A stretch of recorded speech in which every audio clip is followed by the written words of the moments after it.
Kia ora and welcome to Sobriety Chat. I am your host, Lotta Dann, otherwise known as Mrs. D.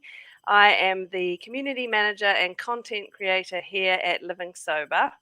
And today I am joined by the fangirl moment, the wonderful Noelle McCarthy, whose book Grand I would have loved to hold up right now, but I've loaned it to my sister who was desperate to read it. Great use. Is one of my favorite memoirs. So Noelle is an author. She's a broadcaster. She's an award-winning podcaster and writer. She is a mother, a wife, a sister, a baker, and of course, she is sober. Welcome, Noelle. Oh, Lotta, thank you so much for having me and for that beautiful introduction. Thank you. Oh, I'm really thrilled to be talking to you because, as I say, I've listened to you on the radio for years. I read your book. I just loved it. And I mean, there's something about chatting with another person in recovery, as you know, that is always such a joy. So thank you for coming and sharing some of your story with us. Starting with, I suppose, how long's it been since your last drink? I had to think about this. It will be 15 years since my last drink in June of this year. So I stopped drinking. I had my last drink in June 2009. I didn't know it was my last drink. I mean, I think I say in Grand, if I'd known it was going to be my last drink, I probably would have put some ice in it. But we don't always know, do we? Yeah, so it was winter. I was in Auckland when I stopped drinking. Amazing. 15 years. Gosh. Okay. Well, can we start by going back, if you can remember? Sure. What was your, in a nutshell, but your drinking story? When did you start, and what was alcohol to you at the start of your drinking career, if we could call it that? Sure. I grew up in Ireland. As you can probably tell from my accent, I come from Cork, which is the second biggest city in Ireland, as any Cork person will tell you very quickly if you ask them. And drinking was sort of, your first drink was a rite of passage, I guess, similar to New Zealand. I remember being about 14 years old and getting some of the older boys that we knew to go to the off license for us. And I think they probably got us some cider, which came in 2-liter bottles, horrible, and but cheap, crucially. And we would have passed that around between us. And I remember quite vividly the first night of drinking together, because I didn't really want to. I'd had my own experiences growing up with a lot of alcohol in my house or around my house, and the kind of chaos that came with that and the volatility. But it was what everyone was doing, we were all doing it together, and that made it quite exciting. And I think that first night was pretty hilarious. We were all just running around the place. It was probably a summer night, and in Ireland it doesn't get dark until quite late in the summers. So, we would have just had our drinks, and I think I threw up. Very unedifying. I did as well my first night. Yeah, right. Because you don't know what you're doing. And I remember thinking, like, maybe at some point during the night, I remember thinking, why do people do this? Like, this just seems absolutely ridiculous. And, at some point, but I kept doing it because we all kept doing it. And then as I got to be an older teenager, we went to nightclubs, we went to pubs. It was exciting. It was exciting being in that adult world, getting past the bouncers. And I think for a long time in my teens, alcohol was not important to me. It was more important to me to be social, to go out, to meet boys. Alcohol was part of it, but it wasn't necessarily the center of it. And I guess the other thing which became a factor for me from very early on, Lotta, was the creeping realization that I couldn't necessarily control it. I remember having blackouts very early on in my drinking, and not intending to drink that much. I just didn't really have any control over the substance. I did not know how it was going to affect me from one evening to another. And that went on, that went on through my teens, into my 20s, up until the point when I had my last drink. And I was 30 when that happened. So, I'd always had that relationship where I wasn't necessarily a daily drinker, even at sort of towards the end of my drinking, when my drinking was really causing problems in my life. I wasn't a daily drinker, but I didn't have control over it as a substance. There was something sort of chemical going on there where it would affect me, I felt, differently to my friends who might drink the same amount as me. Although I was probably always drinking a little bit more, like I definitely had that sense of, at a certain point, which I would say was probably in my early 20s, I started really craving that sensation I could get from a certain type of drunkenness, the switching off, being able to kind of go into a different room at the back of the wardrobe, if you like. People describe that differently. But that was definitely coming into focus for me, and I was liking that. So looking back over it, which I haven't really before I started writing about it, it was an evolution. It was an evolution. Started off being social and communal, and for me anyway, it became more of a personal experience. Drinking on my own. Definitely towards the end of my drinking, it was more something that I did, and doing it secretly as well. So did you have, because you mentioned that initially you were sort of doing it as a rite of passage because everyone was, but you also had that feeling in you of wariness around it because of the way it was in the home and the chaos it was causing. Did you have that kind of mixture of feeling about it and that unease as you went on, but the kind of I want to but I don't want to, and sort of a critical eye on it? I'm just asking because for me, I never had any critical eye on it. It was just presented to me like a fun, normal thing, and I just sort of drank mindlessly in a way, whereas it sounds like you always had that slight inner voice maybe saying this isn't necessarily a good thing to be doing. That's really interesting. That tension, right? Because I did, yeah. Because, my mother's relationship with alcohol, and I've written about this in Grand, my mother's relationship with alcohol had a massive effect on me and on my family life. And so that was always looming over my relationship with alcohol. But certainly in the early years, of my teens and my 20s, my life on paper was so different to my mother's. I was at university. I had these kind of exciting friends, exciting jobs. I was having an awful lot of fun as well.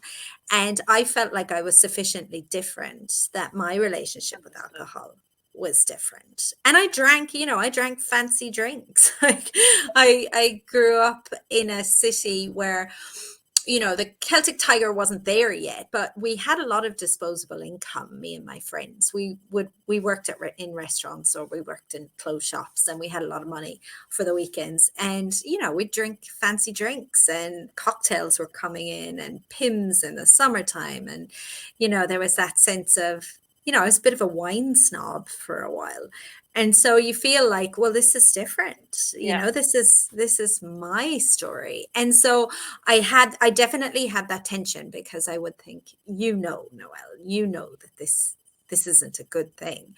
But at the same time, there was that sociability of it. It's a socially acceptable thing to do, and it was fun. It was fun for me. My story of drinking is that it was fun until it wasn't. And at a certain point, that shading into not fun, that can be really hard to put your finger on. You can miss that moment, and you can miss it, in my case, for a few years. So yeah, while I was aware of, the harm that could be caused by drinking, I didn't necessarily, it was easy to feel like it didn't apply to me. And that, in retrospect, you can go, oh, it's a pretty strong denial. But I guess the point of that is you don't know it when you're experiencing it, right? Yeah. And also, as you say, there is a great appeal in that oblivion. I mean, there's a reason people drink. Let's not be silly. It works. It does what we want with it's so cliched, but the numbing, that lovely ease, that mental, it works. The drug works, right? And there is Absolutely. an appeal for that. But how did your sort of internal dialogue go? Because blacking out can be super scary. Waking up in the morning. Was it growing that internal dialogue of worry about where it was going for you? I guess in retrospect, I would say not for a long time. I think I look back on the first half of my 20s and my late teens, and, you know, it, I kind of accepted a lot of that as a cost of doing business. I kind of thought, oh, well, it's a bit different for me, and that's a bummer. And I kind of tried to mitigate it or solve for it, if you like. Like I'd do things like I'd give someone my wallet at the start of the night, or I'd wear particular shoes. Like I was, and looking back, that just seems like insanity, right? But I knew myself, or I felt like I knew myself. So when I was quite a young teenager, I would make sure to go to my friend's house, and someone always has the cool mom who lets you stay over, and, you can go out. And I did those things. And as I got older, and it started causing trouble, like where I would have consequences, like a fight with my boyfriend or a fight with my friend, or, towards the end of my drinking, it really was, I was very difficult to be around. And so I'd often have those consequences. I'd wake up with a knot in my stomach thinking, and I wouldn't be able to remember what happened, but I really would know that it wasn't good. And looking back, I guess in retrospect, I'm so amazed that I was able to tolerate that level of stress for so long. Like, how do we do it? That sense of, oh, when you've got that creeping anxiety. It's not even creeping, it's all around you. And sometimes I wouldn't even have done anything, but I'd still have the feeling. And that's so, and you've written about that as well in your first book. It's exhausting. It's like, oh my God. I look back now with a distance of some time, and I feel like, my God, that was, I was demonstrating insane resilience, being able to like cope with that. But I really put myself through so much. But it took a lot to get to the point where I thought, okay, I've actually got to do something about it. And even when that happened, Lotta, for me, that was almost a subconscious thing. It was not a conscious. I never sat down really and did a conscious reckoning, on, say, a Tuesday, where I thought, I've got to stop drinking on Wednesday. I'd have these moments where I'd go, this is not heading in a good direction. The truth of this. And I had one or two people in my life towards the end of my drinking. I mean, I'm sure we'll get to this, but, I had one or two people in my life that I see in retrospect I'd put there, people who were talking to me about a different way, that it didn't have to be. Yeah. And when I look back on that now, that's what I feel so grateful for, that these women, they were women, one woman in particular who I used to go for a walk with. And, I just really liked her. She was really fun. She's great style. She had all the things that just really appealed to me as a person. And I used to tell stories to my friends about things that were happening in my life, my sort of drunken misadventures. And mostly people would laugh. And I remember telling her one day some story about something that had happened the night before. And she just said to me, you don't have to live like this. And it was just that moment that brought me up short, that I just thought, oh my God, it's like she knows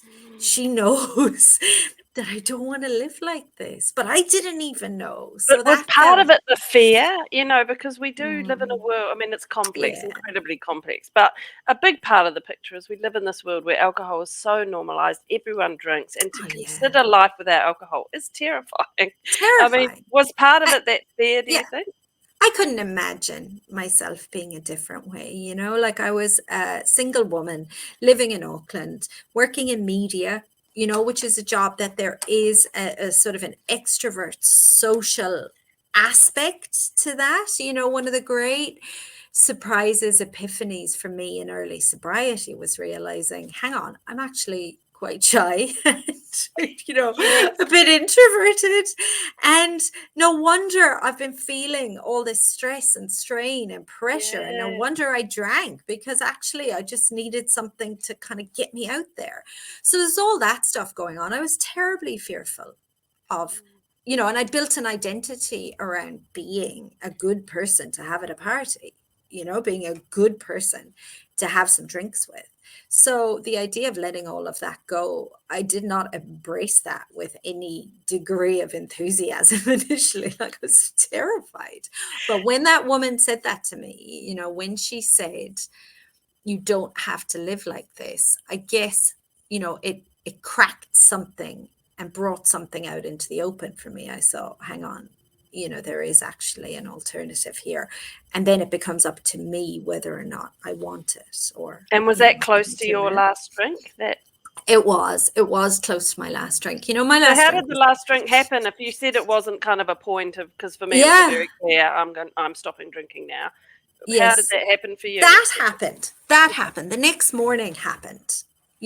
So I had a last drink. It probably was about 2:00 in the morning. I'd had a dinner with some friends. It was actually very civilized by comparison. I woke up in my own bed with my stuff around me. I hadn't lost my handbag. There was no problems, but I just knew. I just thought, I can't do this anymore. I'm stopping. And it was really, really definite. And it was really, it was almost like, when you write something in the sand and you can see the letters, they're physical things. It was a physical thing in my head. I could see it. And it was a Sunday, which I'd had previous Sundays where I thought, oh, maybe I don't need to drink anymore. Sunday's a good day for that, a good day for that sort of, Chris Christopherson song energy. But for me, that day, it was just, okay, I'm stopped. What am I going to do now? What comes next? What am I going to do? And well, I mean, for me, that was kind of, I texted that woman and, I knew she was in 12-step recovery. I knew that was, she'd always been open about that. She didn't say an awful lot about it.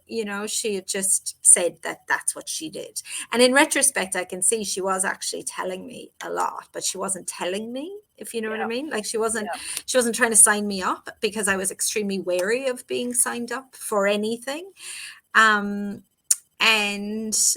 she had told me a bit about it. So she said, why don't you go to a meeting? And I said, but I'm not sure I'm an alcoholic. And she said, well, why don't you go to a meeting anyway? And, that's where it started for me. That was where, I don't think I went to a meeting that day. I think I went the next day or the day after that. And, and then it became this sort of ongoing thing where I felt like I didn't decide I'm never going to drink again. It was always just for today, so I can see in retrospect it was, and it still is, I don't want to drink again. I wake up every day and sort of, ask for help in not drinking again and have that intention. When I get into bed at night, I'm grateful that I haven't had to drink or haven't had to drink. But at the beginning, certainly, I couldn't stare down the barrel of a life without drinking, because that's what I knew, and you start thinking about, like, oh, I've got a party next week, or it's Christmas, or what about the day I get married? I remember my friend saying to me when I was about 6 months sober, she was like, if you get married, will there be, I didn't even have a boyfriend now at this point, just so we're clear about how hypothetical this was. But I do think that, as human beings, so many of our rituals and our big moments are marked by the sort of ceremonial taking of a drink. That it's really hard at the beginning. It's really hard to imagine a life for yourself, and I mean, you very sort of nicely said, I'm a prize-winning whatever. I think those occasions are really interesting. I've been lucky enough to go to some award ceremonies and sometimes get a prize. And that's really interesting because there might be champagne or there might be, a toast or whatever.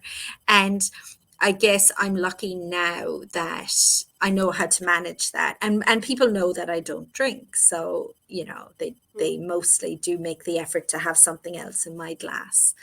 On any of those types of occasions. But at the beginning, that's really hard. I told people I was taking antibiotics. Mm. I just Training did for a whatever. marathon. Yeah, and I have to say that was 15 years ago, Lotta. So I do think we are shifting a little bit now. My husband drinks no alcohol or low alcohol beers that just weren't around. I Yeah. think there might have been a couple of German ones or something, terrible. Yeah. And going to events now, you're more likely to get something other than just orange juice or I tepid think water. that's right. The horrible, I don't know what was in that orange juice, but it was raspy, Ugh, sort of you thick. know. And what I used to do was I'd get a champagne flute and I'd throw the champagne out of it and put some water into it. So at least I Yes. had a vessel, Yes. like that I felt often like, say that take control of your glassware yes. and no Yeah. straws. And But now when isn't I it? go for dinner, I ask for it. I say, can I please have my water in a wine Yes. glass? And you'd be amazed at the consternation that can cause, but it's like, guys, let's just freestyle here. But isn't it amazing you say about those award ceremonies and those other big events, weddings? I mean, I remember Mm, being terrified in my darkest moment, thinking of my children's imaginary wedding. Like yeah. my eldest son was Yeah. 5, and I was already at his wedding in my brain, miserable because I couldn't Yeah. drink. Because that's the power we give to the liquid in the glass, that it somehow makes those events like an award Yes. ceremony is such a celebration of achievement and togetherness and Mm. positivity, and yet we are fixated on but if my glass What's in doesn't the have this, glass? it's just a madness. And I'm so pleased to hear that you find it Mm. sort of easier now, because focusing on all the other things that are good about an event can help lessen that feeling of it somehow being grey or boring because you're not drinking. That's right. And uh, I'm able to manage it, but I'm really glad it's happened now, when I have a bit more experience under my belt, because I think the other thing that happens, right? I mean, I think all of what you're saying is true about the importance we give to the drink. But the other thing that happened to me in the very early days, and I'm talking about like the first 30, 60 days, a few months of very early sobriety, is what happens is you're living in the future. You're catastrophizing about all of this constantly. And that was my habit. That was my habitual behavior, because I was so stressed and so kind of exhausted by the end of my drinking that I was just constantly running on some sort of adrenaline, and I wasn't a friend to myself in any way, and that's the kind of simplest way I can say it. And I feel emotional talking about that, because it's like, whoa, and I think that's where my brain would often go. I'm gonna have my child's wedding and I'm not going to be able to drink at it. It's going to be upsetting, blah, blah, blah. It took me a very long time to learn how to have a bit more self-compassion in that self-talk, like a bit more, whoo, you'll be okay. I don't know what it's going to look like, but it's going to be okay. And, the other thing that was critical for me is I didn't have to do it on my own. The great thing about 12-step recovery is it's a fellowship, right? Like living sober is a fellowship, that we have each other. And something that came into my life from very early on, like I didn't think I was in the market for new friends, but as it turns out, I needed them really badly, actually, because I had to have a period, Lotta, of sort of turning away from everything that I knew, that wasn't working for me anymore. And I did have, some of my oldest friends are friends that I used to drink with and I don't drink with anymore. But I did need to have that period of sort of self-reflection and a bit of reinvention and change. And that involved making new friends. And I found that really challenging. Like I really did. I remember someone saying, text so and so. And I was like, well, what am I going to say to her? context or what? So, because by the end of my drinking, I was very isolated. I was very isolated. I had a very social work job. I'd speak to a lot of people, but that was different. That was in a professional context. Whereas my own relationships, my intimate relationships, I was keeping people at arm's length, and because I needed to, because of what was going on. So, but also, as you say, sort of keeping yourself at arm's length, not right. having that. And that's one of the great gifts of sobriety and recovery, is that you do just slowly really get to know yourself. And I just wanted to ask, because you described, Noelle of 15 years ago, who was running on adrenaline and sort of disconnected and noisy, keeping things noisy. And now, 15 years later, when you think back to that woman and who you are now, how do you sort of feel about her? Because she was doing the best she could, right? Of course she was. And, she did some things, I think, just in daily life that made life really hard, really difficult.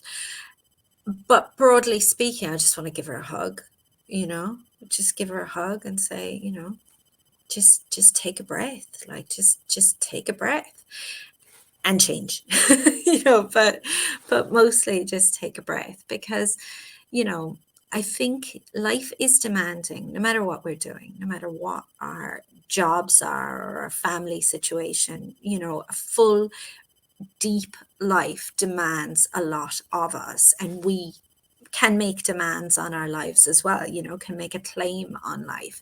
And that's a lot, physically, mentally, spiritually, that's a lot. And especially, as women, we are mothers, we are sisters, we are wives. Often that caring piece is given to us or in us or part of our lives for whatever reason. And self-care is kind of, it's a bit cringy, isn't it, even to talk about self-care. But the self-care I'm talking about, I guess, it's not necessarily buy yourself something. It's the self-discipline of doing whatever your practice is every day, because you matter. So it might be like in early sobriety, you need a notebook, and you just have to write in that notebook. You have to write your 3 pages in the morning, and you have to sort of, I love Julia Cameron and Morning Pages, like I do recommend that as well. But whatever your practice is, like maybe it's just a long walk or whatever you're doing that every day gave me anyway, in early recovery, just a bit of self-worth that I didn't have, because I was showing myself that I mattered, even though I didn't necessarily. Oh, I love that.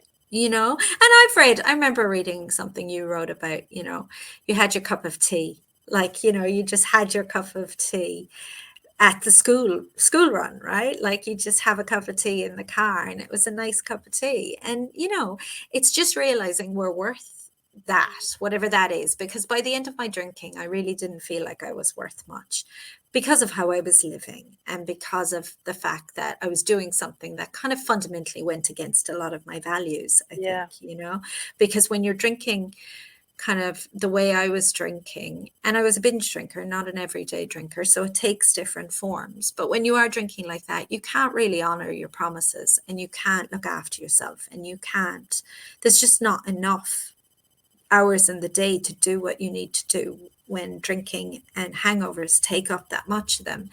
So, I think early sobriety, as well as trying to stay away from a drink a day at a time, and, have whatever sort of strategies you have to support that, it's also about just being in relationship with yourself. And that can be a massive shock, because you're like, who is this person? Like, in my case, it was, fully.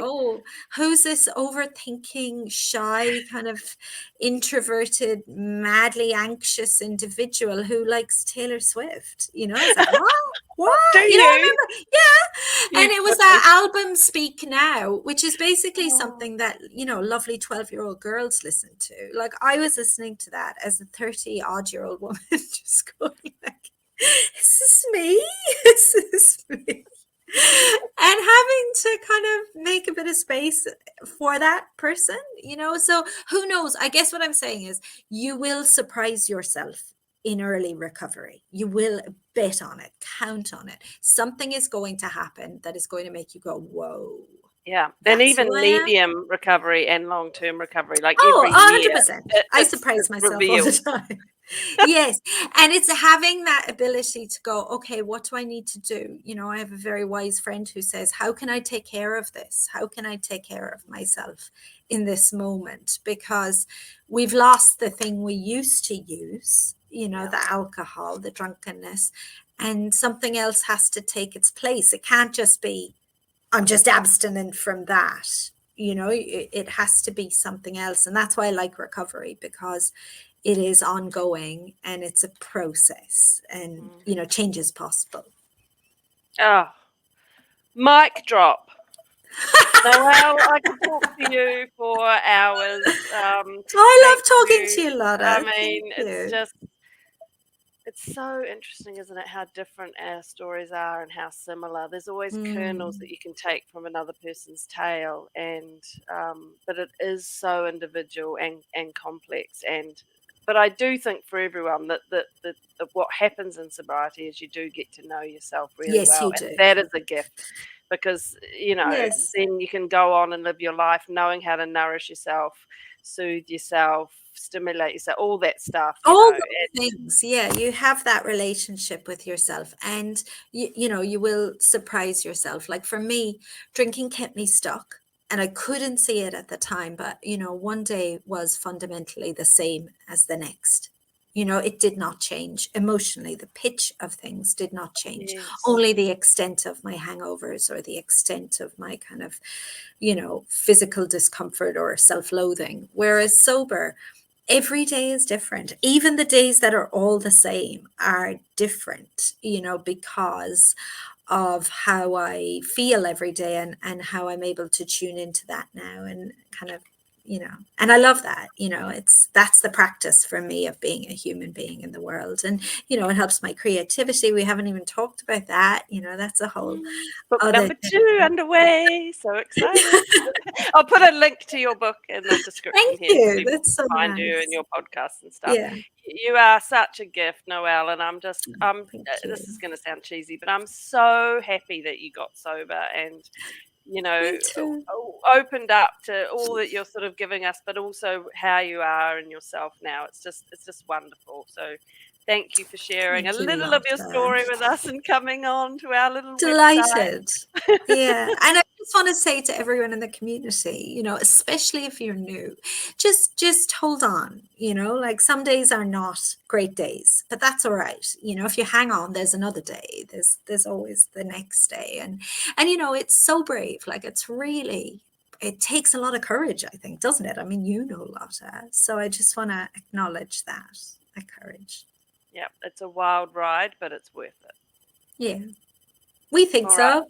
Thank you, Noelle. Thank you, Bye-bye. Lotta. Bye.